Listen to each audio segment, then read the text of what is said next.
The Olympics have come and gone, and college football season will be here very soon. People enjoy watching athletes vying for victory, but what about you? Are you competitive?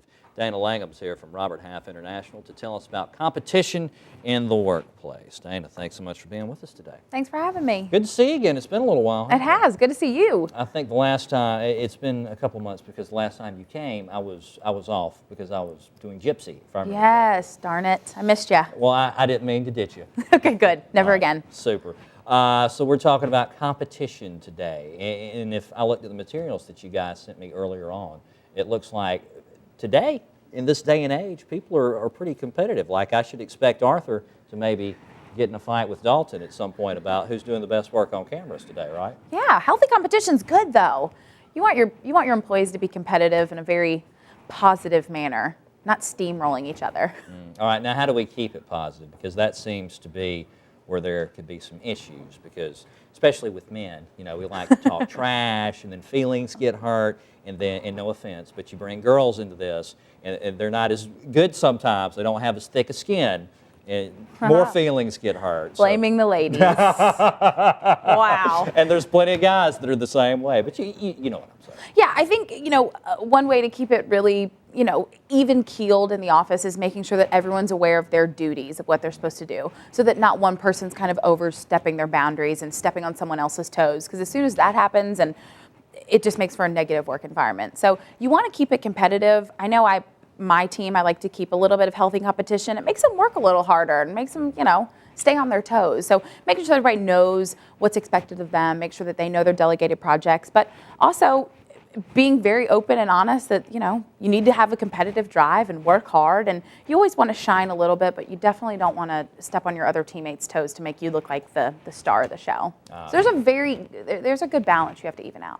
Now, when you have a competitive work environment, how do you reward winners? Do you give them money? Do you give them praise? Do you do both? Or are you just very ugly to the losers? How does that work? Not the latter.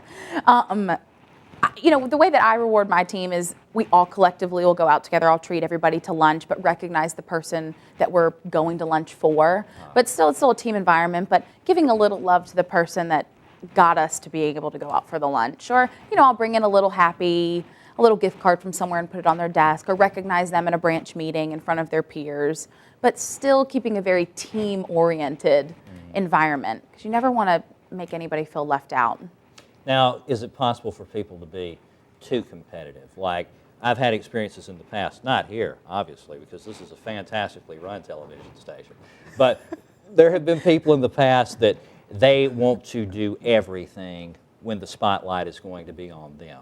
And they want to always put themselves in a situation where they get the most praise. Well, I want to be the one that's getting the most praise. Sure, me too. Exactly. So, I mean, how do we deal with those kind of people? I think you have to learn to manage all different types of personalities. I have a right-hand person that I know if I leave the office, everything's going to get done. But I also make sure that while I'm complimenting kind of my little rock star, that I make everybody else feel like shining stars as well. I think it's just knowing how to manage different personalities and where someone needs to shine, or having an open communicative relationship with those people to let them know they got to sometimes tone it down. I have to be told to tone it down, surprisingly. Really? Yes. Wow. Shocker. Who'd have thunk it? I know. All right, and you mentioned too that we want to reward or praise people that are doing well. The people that aren't doing well, we don't want to necessarily heap problems upon them. Not at all. Heap shame upon them. So if Richard has a bad forecast, I don't need to jump on him during the commercial break. Is that what you're telling me? No, and not in front of all of the team either. Maybe pull them aside. So there can't be any canings or anything like that. Not to Richard. No form of public humiliation. No, not at all.